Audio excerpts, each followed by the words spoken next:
par de avisos para las personas, aquellos que están haciendo sus primeros viernes, las comuniones reparadoras del primer viernes. Dios mediante, como de costumbre, este viernes tendremos la Santa Misa a 7 de la tarde, posteriormente las confesiones y la adoración, la Santa Misa, las confesiones, y a las 10 de la noche empezaremos con la hora santa, la exposición del Santísimo Sacramento, hasta las 6 de la mañana del sábado, y culminamos con la bendición eucarística. Y también los primeros sábados estaremos confesando Dios mediante. Y el próximo domingo, para los terciarios franciscanos, es la conferencia, como de costumbre también, después de misa de 10 de la mañana. Estamos en el domingo 24 después de Pentecostés, y los textos correspondientes son los siguientes. La epístola se toma de San Pablo a los Colosenses y dice: Hermanos, no cesamos de orar por vosotros y de pedir que seáis llenos del conocimiento de la voluntad de Dios, con toda sabiduría e inteligencia espiritual, para que andéis de una manera digna de Dios, agradándolo en todo, fructificando en toda especie de obras buenas y creciendo en la ciencia de Dios, siendo confortados en toda virtud según el poder de su gloria, para manifestar toda paciencia y longanimidad y gozo, dando gracias a Dios Padre, que nos ha hecho dignos de participar en la heredad de los santos en la luz, que nos libró del poder de las tinieblas y nos trasladó al reino de su Hijo muy amado, en el cual por su sangre tenemos la redención y la remisión de los pecados. El Evangelio se toma de San Mateo y dice: En aquel tiempo dijo Jesús a sus discípulos: Cuando veáis que la abominación de la desolación anunciada por el profeta Daniel está en el lugar santo, el que esto lee entienda bien. Entonces los que están en la Judea huyan a los montes, y el que en el tejado está no baje a tomar cosa alguna de su casa, y el que está en el campo no vuelva a tomar su vestido. Mas ay de las mujeres encintas o de las que estén amamantando en aquellos días. Rogad pues que vuestra huida no suceda en invierno o en sábado, porque habrá entonces grande tribulación, cual no se vio desde el principio del mundo hasta entonces, ni la habrá jamás. Y si no fuesen abreviados aquellos días, nadie se salvaría. Mas en gracia los elegidos serán abreviados aquellos días. Entonces, si alguno os dice: Mirad, el Cristo está aquí o está allí, no le creáis, porque se levantarán falsos cristos y falsos profetas, y obrarán grandes señales y prodigios, de modo que, si pudiera ser, caigan en error aún los escogidos. Ya estáis prevenidos. Si pues os dicen: Mirad que está en el desierto, no salgáis; mirad que está en las cavernas, no lo creáis, porque como el relámpago sale del oriente y se deja ver hasta el occidente, así será también la venida del Hijo del Hombre. Donde quiera que esté el cadáver, allí se juntarán también las águilas. Y luego, después de la tribulación de aquellos días, el sol se oscurecerá, la luna no dará su luz, las estrellas caerán del cielo y las virtudes de los cielos se bambolearán. Y entonces aparecerá la señal del Hijo del Hombre en el cielo. Y entonces llorarán todas las tribus de la tierra y verán al Hijo del Hombre, que vendrá sobre las nubes desde el cielo con gran poder y majestad. Y enviará a sus ángeles con trompetas y voz potente, y reunirán a sus escogidos de los cuatro vientos, desde lo sumo de los cielos hasta su extremidad. Escuchad una comparación tomada de la higuera. Cuando sus tallos están ya tiernos y las hojas han brotado, sabéis que está cerca el verano. Pues del mismo modo, cuando veáis todo esto, sabed que el Hijo del Hombre está cerca, a las puertas mismas. En verdad os digo que no pasará esta generación sin que todo esto suceda. El cielo y la tierra pasarán, pero mis palabras no pasarán. Culminamos ya, queridos fieles, este año litúrgico, con esta víspera del año nuevo, el año nuevo de la Iglesia, el año nuevo litúrgico, en el que inicia Dios mediante con el próximo domingo de Adviento. Y es conveniente, la Iglesia juzga conveniente que hoy, fin de este año, nos recuerde también el fin de nuestra vida y el fin de este siglo, el fin de este mundo. Y nos habla justamente de eso el Evangelio, el de la destrucción del templo de Jerusalén, la destrucción de esta ciudad terrena, que significa muchas cosas, y entre ellos también este siglo, este mundo. En la gran profecía de Cristo nuestro Señor es lo que nos presenta en la liturgia, y además de su advenimiento triunfal, el advenimiento triunfal de nuestro Señor, el anheladísimo día de la segunda venida de la parucía de Cristo. Hoy para nosotros brilla la esperanza de ese advenimiento de nuestro Señor. Y si vemos la liturgia un poco, nos damos cuenta que hay una mezcla de sentimientos de esperanza en esa venida de nuestro Señor, pero también un terror profundo. Y justamente esa mezcla de sentimientos es lo que se ha de ver, hemos de presenciar en ese día del advenimiento de nuestro Señor. Vemos que todo el mundo se va convirtiendo cada día más hostil, más terrible contra la fe católica, contra el cristiano. Todos somos testigos fieles de lo que está pasando en nuestro mundo, cómo se va descristianizando una vez que fue predicado el Evangelio, y cómo el mundo se quiere sacudir, quiere ver para empezar como un yugo el Evangelio de nuestro Señor, la santa virtud, y poco a poco se va degenerando hasta volver a la bestialidad de los días de nuestro Señor, ese paganismo terrible. Pero cuanto más se oscurece la noche, más se encrudece la noche, hay más esperanza de que llegue el día. Y esa es la esperanza del cristiano. Hoy es el domingo donde se nos habla sobre la abominación desoladora. Y muchos han interpretado esta frase que es un tanto oscura. Con muchos hechos en la historia también los judíos lo vieron. Ellos fueron testigos de que en el lugar que fue santo, en el templo de Jerusalén, el lugar más santo de la tierra, que era signo de la presencia de nuestro Señor, como una abominación se sentó sobre él. Abómine, que viene del hombre, no que viene de Dios. Vieron esos sacrificios de sangre que no eran agradables a nuestro Señor. Judíos derramando su sangre en el templo. La estatua de Adriano, de un emperador terrible, sentada en donde fue el lugar santo. La estatua de Júpiter, un dios pagano, sentada donde estuvo el arca de la alianza. Ellos interpretaban como eso, sí, lo que dijo Cristo. La entrada de las tropas romanas a profanar el templo, el cese de los holocaustos, lo que aplacaba la ira de Dios en su tiempo. Vieron cómo a manos de los romanos se destruyó, se cesó el sacrificio. Pero recordemos, queridos fieles, que el templo, con toda su magnificencia, con todo su oro, con todo su esplendor, era apenas un signo, y muy vago, de la presencia de Dios, un signo nada más. Y nunca más santo que el más pobre y más sencillo de los sagrarios que tenemos nosotros, donde realmente está nuestro Señor, por mucho más santo que todo el templo con todo su esplendor, y en los cuales sagrarios en nuestro tiempo sí han sido profanados. Es cierto que la destrucción de Jerusalén fue horrorosa, terrible, tal como la profetizó nuestro Señor, y no era para menos, porque horrible fue la destrucción, la desesperación, la hambruna de los que padecieron en la destrucción de Jerusalén. Pero más horrible fue el acto por el cual sobrevino esa destrucción. Más horrible fue. Como cuentan, y ojo, para afirmar esto no nos basamos en un autor cristiano que para hacer ver cumplida la profecía de nuestro Señor exageró los hechos. Miren cómo, incluso si ustedes se ponen a leer autores judíos y autores también paganos, se dan cuenta que no exageramos nada. Ellos mismos se lamentan. Flavio Josefo, por ejemplo, que era judío y muy judío, este hombre narra los hechos de esta destrucción horrible profetizada por nuestro Señor, y él mismo se lamenta de ver el horror y la desesperación que había en su pueblo, desolación, destrucción. Cuenta cómo iban caminando los judíos que quedaron vivos por las calles de Jerusalén y veían en los tejados, en las calles, a las mujeres, a los niños, a los ancianos destrozados. Que era tal la hambruna de esta gente que a los cadáveres les abrían los vientres y se tragaban las vísceras, no hallaban un gramo de comida, no hallaban un grano de trigo. Tal fue, y se lamenta este hombre, que fue horroroso. Pero más horroroso fue por aquello por lo que sobrevino el castigo impensable. Se calcula que alrededor de 600,000 muertos en esta masacre a manos de los romanos contra el pueblo pérfido. 600,000, imaginen ustedes. Sí, horrible, un crimen terrible, pero mayor el crimen del judío, el matar a Dios, el matar a Cristo, el odiar a tal punto que se plasma en sus escrituras, en el Talmud, en los dichos de los rabinos, cosas asquerosas que es indigno que yo diga en este púlpito, que diga en este sermón, que diga frente a Dios, pero son cosas asquerosas que pensaban, creían y sostienen de nuestro Señor Jesucristo.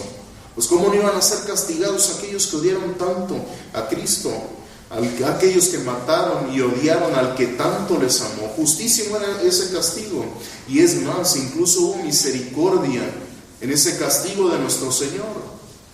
Vean cómo Cristo es infinitamente justo, pero también misericordioso, y no se sobreponen una a otro de estos atributos. Aún esa justicia que hizo nuestro Señor con ese pueblo pérfido, en esa justicia hubo misericordia. ¿Y por qué lo digo? Si nuestro Señor hubiera dejado todo su brazo caer sobre ese pueblo, hubieran tenido muerte eterna todos. Todos hubieran tenido muerte eterna, y ese sacrificio, esa masacre se hubiera repetido día con día hasta hoy, sin hacer injusticia alguna. Así lo exige la justicia, y no lo hace Dios por una visceral venganza, lo hace por justicia, porque así lo exige esa virtud.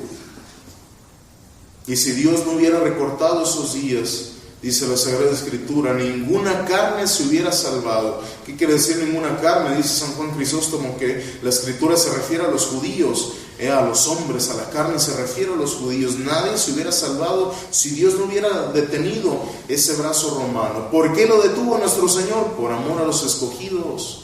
Por amor a los escogidos. Y hay que entender bien esta parábola. La primera parte de esta profecía se refiere, son consejos prácticos para los judíos que les iba a tocar esta masacre. Por eso es que esa parte que dice pidan que no sea en sábado, ¿cómo va a ser para nosotros? ¿Cómo se va a aplicar literalmente si nosotros no observamos el sábado como un día de precepto? Ahí les está hablando a estos hombres, a estas mujeres, que no se convirtieron en tiempo de nuestro Señor y que aún habitaban la Judea, la Jerusalén de su tiempo. Decía él, pidan a Dios que no sea su ida en invierno ni en sábado, porque sabían que el invierno, imaginen ustedes, el invierno del desierto es horrible, es horroroso caminar por las arenas y las montañas en invierno, en la estepa, es horrible en el desierto. Pero ¿por qué les dice que en sábado? Porque ellos sabe nuestro Señor que el escrúpulo de la ley de estos hombres, la exageración de los preceptos, les impedía incluso salir huyendo el día sábado, porque iban a sobrepasar el número de pasos permitidos en el día sábado. Imaginen ustedes eso. Y no es una exageración, realmente los judíos tenían ese escrúpulo de la ley, porque antepusieron sus costumbres a la palabra de Dios, antepusieron las palabras de los rabinos a la palabra de Dios, imaginen ustedes. Y eso fue solo parte de su castigo, solo parte de los hechos que se ganaron ese castigo. Mataron al Hijo del Hombre, y aún así se muestra misericordioso y les advierte, pidan que no sea en sábado, porque va a pasar. Y al pie de la letra se cumplió la palabra de nuestro Señor, al pie de la letra. Y lo atestiguan quienes vivieron, lo atestiguan estos autores judíos, que tal cual como lo dijo nuestro Señor, imaginen ustedes el terror y cómo hacía retumbar Cristo en la mente de aquellos que presenciaban, aquellos que escucharon las palabras de nuestro Señor, profetizando ese día, profetizando su perfidia y haciendo justicia. Que el mismo Flavio Josefo dice, el Dios de los judíos se puso del lado de los romanos. El Dios de los judíos se puso del lado de los romanos, él siendo judío. A ese grado llega su resentimiento con el buen Dios, que hace justicia, que no hace otra cosa más que justicia. Y ese día horroroso también nos ha de tocar a nosotros. Eso fue la Jerusalén terrena, pero este siglo, este mundo también nos tocará ver cómo poco a poco se irá podriendo, y si nos toca ese fin, ese juicio de nuestro Señor, que solo Dios sabe cuándo es, que no vale la pena ponerse a conjeturar hechos y momentos. Hay quienes tratan y se quiebran la cabeza tratando de conjeturar. Sepan ustedes que en la Sagrada Escritura habla nuestro Señor por aquellos días, y podemos interpretar que dice que cuando pase esto inmediatamente va a venir el Hijo del Hombre en esta profecía, pero no fue así. Esta destrucción es del año 70, una más por el 130 y tantos, pero dice que inmediatamente vendría. ¿Cuántos años no han pasado? ¿Cuántos siglos no han pasado? Y no es que Cristo mienta, así es la Escritura. Es como les decíamos por la mañana, que la Sagrada Escritura en perspectiva es como un viajero que va subiendo sobre las sierras, sobre montañas y cordilleras, que al ver las montañas, los picos de las montañas, pareciera que se tocan unos a otros, todo seguido, no hay perspectiva. ¿Hasta cuándo se da cuenta de la distancia de una montaña y otra? Hasta que está arriba de la montaña, hasta que sube a la sierra y empieza a ver una tras otra, ahí se da cuenta, hasta que está sobre ella. Y así de pasar con estos hechos también. ¿Cuándo se dieron cuenta los judíos que se cumplía lo que Cristo decía? Cuando lo estaban padeciendo.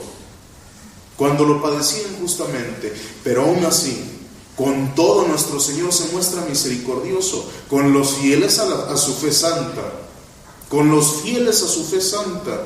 Imaginen ustedes, era un judío que se está convirtiendo, escuchando las palabras de nuestro Señor. ¡Qué terror!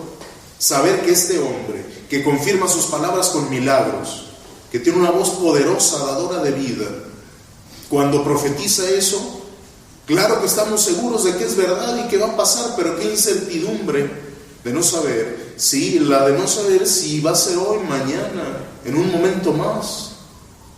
Pero aún así nuestro Señor es misericordioso y es Padre, y les da ese aliento a los que serán fieles a su fe. En atención a los escogidos, dice nuestro Señor, por amor a los escogidos he de recortar los tiempos. ¿Y quiénes son esos escogidos? Los que abrazaron la fe de Cristo y que aún vivían en tiempos de la destrucción de Jerusalén.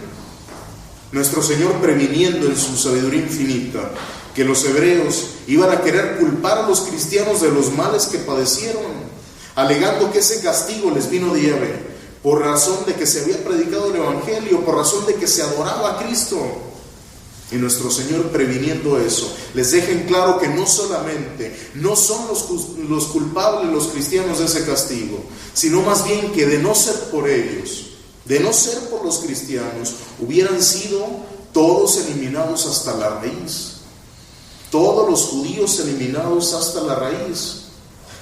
Porque si no hubiera trigo entre la cizaña, Dios hubiera permitido que los fulgores romanos, que los desechos de la destrucción de la guerra de los romanos contra el pueblo judío hubiera arrasado por ellos hasta reducirlos a cenizas.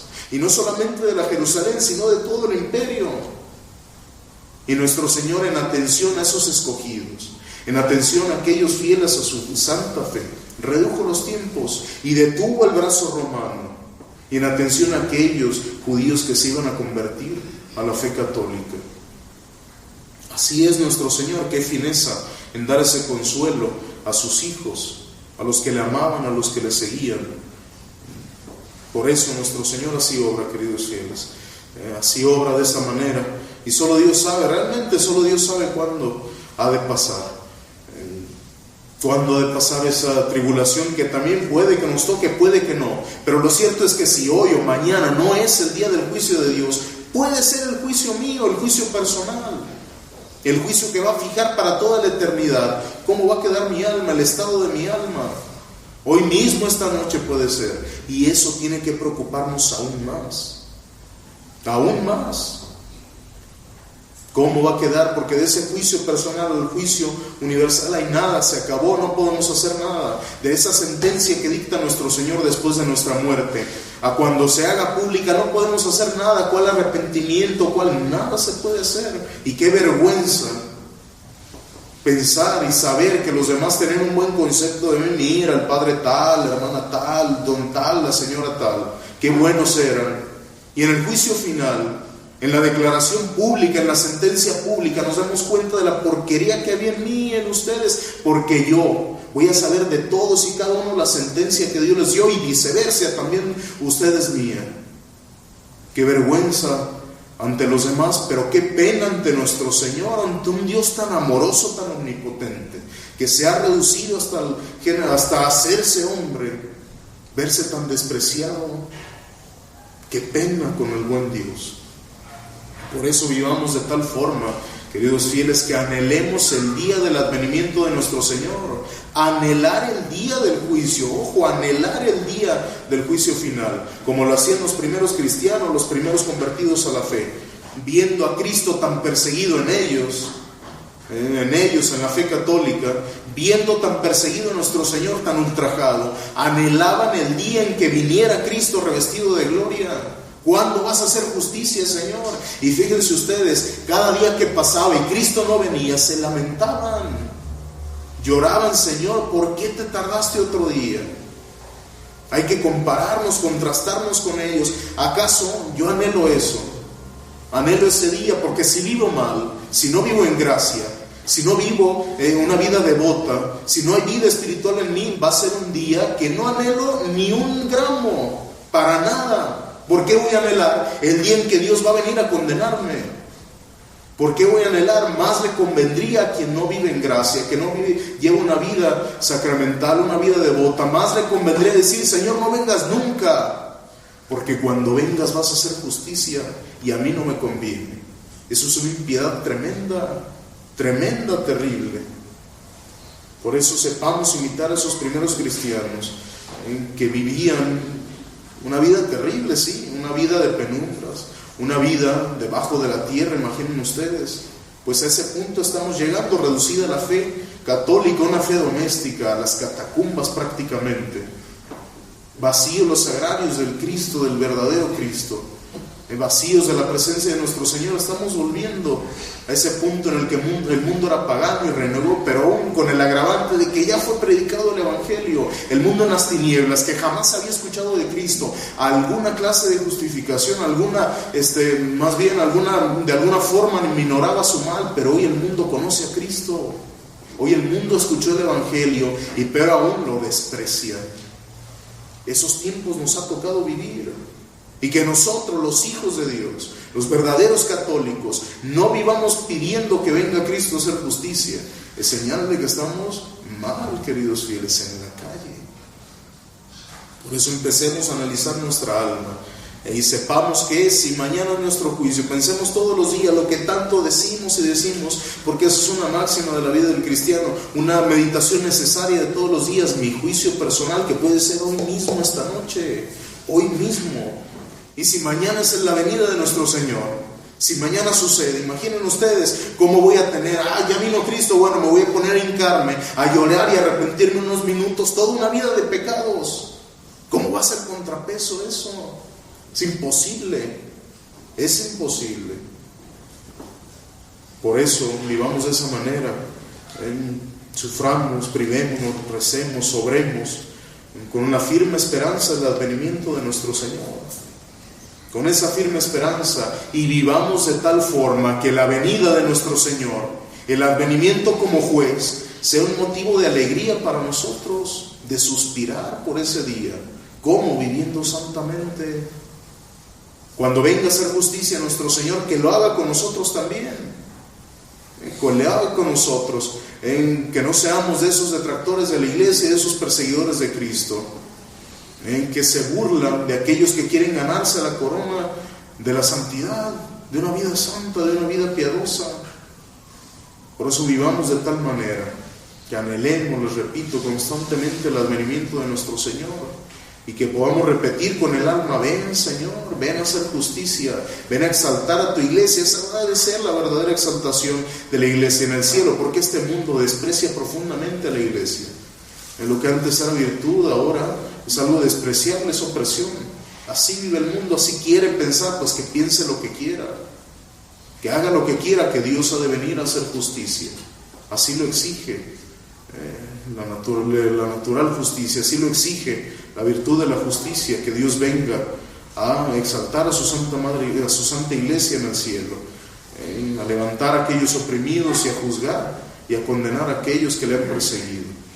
Pues seamos fieles seguidores de Cristo, queridos fieles, obremos por amor a Él, en su nombre y con Él en el alma, que de ahí parte toda nuestra vida espiritual. Vivamos así, amémosle profundamente, para que tengamos a bien oír la sentencia salvatoria de nuestro Señor, que nos invita a gozar de Él eternamente, donde es para sus santos luz verdadera, saciedad plena y gozo sempiterno. Ave María Purísima. En nombre del Padre, del Hijo y del Espíritu Santo.